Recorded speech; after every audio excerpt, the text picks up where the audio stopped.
Welcome to sauce TV. నేను మీ ఆబిద్ హుస్సేన్. జనసేన అధినేత పవన్ కళ్యాణ్, చంద్రబాబు నాయుడు సుదీర్ఘ మంత్రాల తర్వాత పొత్తులపై ఓ కొలిక్కి వచ్చినట్టు వార్తలు అయితే వస్తున్నాయి. అయితే ఎవరికి ఎన్ని స్థానాలు కేటాయించాలి అనేటువంటి దాని మీద అయితే కొంత క్లారిటీ వచ్చినట్టయితే వినిపిస్తోంది. మొత్తంగా జనసేనకు 25 నుంచి 30 సీట్లు ఇచ్చేటువంటి అవకాశం ఉంది అనేటువంటి మాట అయితే వినిపిస్తుంది. అయితే మొత్తంగా 175 నియోజకవర్గాల్లో ఒకవేళ ఒంటరిగా పోటీ చేసినా కూడా ఇప్పుడున్న పవన్ కళ్యాణ్ క్రేజ్కి తీసుకుంటే ఇప్పుడుండేటువంటి క్రేజ్ ప్రకారం అయితే 175 స్థానాల్లో కనీసం ఒక 35-40 స్థానాలు అయితే కనీసం ఈజీగా జనసేన గెలిచేటువంటి అవకాశాలు అయితే కనిపిస్తున్నాయి. ఎందుకంటే పవన్ కళ్యాణ్ కొంత క్రేజ్ని అయితే ఏపీలో సంపాదించుకున్నారు గతంతో పోలిస్తే అని చెప్పి మనం అనుకోవచ్చు. ఎందుకంటే దిగువ శ్రేణి ఎవరైతే నాయకత్వం ఉన్నారో వీరందరూ కూడా జనసేన తరఫున తమ జెండాలతో ఎన్నో నిరసనలు, ధర్నాలు చేసి ఒక జనసేన అనేటువంటి ఒక బ్యానర్ని అయితే కొంత ప్రజల్లోకి తీసుకెళ్లారని చెప్పొచ్చు. ఇటువంటి నేపథ్యంలో జనసేన 30 సీట్లతో సర్దుకుంటుందా? ఇప్పుడు ఇది $100 క్వశ్చన్ అంటారు కదా, అటువంటి పరిస్థితి ఏర్పడింది. కేవలం 30 సీట్ల కోసం ఇన్ని రోజులు చంద్రబాబు వెనక పవన్ కళ్యాణ్ నడవాల్సిన అవసరం ఏంటి? 30 సీట్లలో గెలిస్తే ఎన్ని గెలవచ్చు అనేది కూడా ఇక్కడ ఆలోచించాలి. ఈ 30 సీట్లు కూడా గెలిచే స్థానాలు ఇస్తున్నాయా లేదా ఓడిపోయే స్థానాలు ఇస్తున్నాయా? ఇది కూడా ఇప్పుడు కీలకమైనటువంటి పరిస్థితి. కడపలో స్థానాలు ఇస్తామంటే కడపలో మాత్రం మాకు వద్దు అని జనసేన కడాఖండిగా చెప్పినట్టయితే మనకు తెలుస్తోంది. అదేవిధంగా నెల్లూరులో తీసుకుంటే దాదాపు మన జిల్లా వరకు తీసుకుంటే 1 నుంచి 2 స్థానాలు జనసేన కోరుతూ ఉన్నట్టు సమాచారం ఉంది. అలాగే జనసేన కోరేటువంటి స్థానాలు కూడా నెల్లూరు రూరల్ కానీ లేని పక్షంలో కోవూరు కానీ కోరుతున్నట్టు మనకైతే ఇప్పుడు ఉండేటువంటి సమాచారం. జనసేన నేతలు కూడా ఈ 2 నియోజకవర్గాల్లో కొంత తమ ప్రచారాన్ని అయితే ముమ్మరం చేస్తున్నట్టు మనకు కనిపిస్తోంది. అయితే ప్రధానంగా తీసుకుంటే ఒకవేళ 58 సీట్లు అంటే జనసేన అడిగినట్టు 58 సీట్లు ఇస్తే మాత్రం టీడీపీ పరిస్థితి ఏంటి అనేది ఒకసారి ఆలోచించుకోవాలి. ఎందుకంటే 58 సీట్లు ఇప్పటి వరకు 4.5 సంవత్సరం నుంచి ఒక పార్టీ అభ్యర్థులుగా మొదటి నుంచి కూడా ఆ పార్టీని, తెలుగుదేశం పార్టీని కష్టకాలంలో నడిపించిన నేతల పరిస్థితి ఏంటి?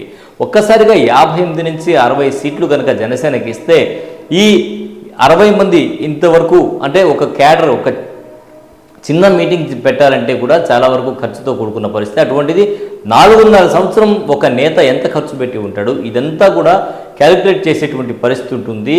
ప్రజల్లో ఉండేటువంటి అంటే ప్రజల్లో తాము తెచ్చుకున్నటువంటి క్రెడిబిలిటీ ప్రకారం కూడా ఒంటరిగా పోటీ చేయడానికి కొంతమంది నాయకులు అంటే అసమ్మతులు ఎవరైతే ఉన్నారో వారు ముందుకు వచ్చేటువంటి పరిస్థితి ఇక్కడ కనిపిస్తోంది. ఇదే కనుక జరిగితే తెలుగుదేశం పార్టీకి కానీ అటు జనసేనకు కానీ తీవ్రమైనటువంటి నష్టం వాటిల్లేటువంటి అవకాశం ఉంది. ఈ నష్టాన్ని వైసీపీ క్యాష్ చేసుకునేటువంటి అవకాశం అయితే ఖచ్చితంగా కనిపిస్తోంది. ఎవరు అవునన్నా ఎవరు కాదన్నా ఇదైతే నిజం.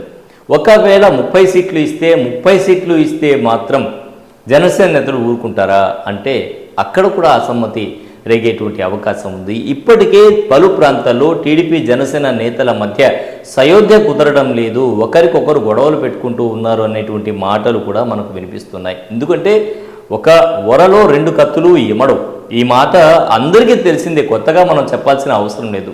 అటువంటి నేపథ్యంలో 2 పార్టీలు అది ఏపీలో ఇప్పుడు కొంత ప్రాబల్యం ఉండేటువంటి పార్టీలుగా చెప్పుకునేటువంటి పరిస్థితుల్లో ఇటువంటి నేపథ్యంలో ఒక పార్టీకి తక్కువ సీట్లు 25-30 సీట్లు ఇస్తాము అంటే పరిస్థితి ఏ విధంగా ఉంటుంది ఒకసారి ఊహించుకోవచ్చు.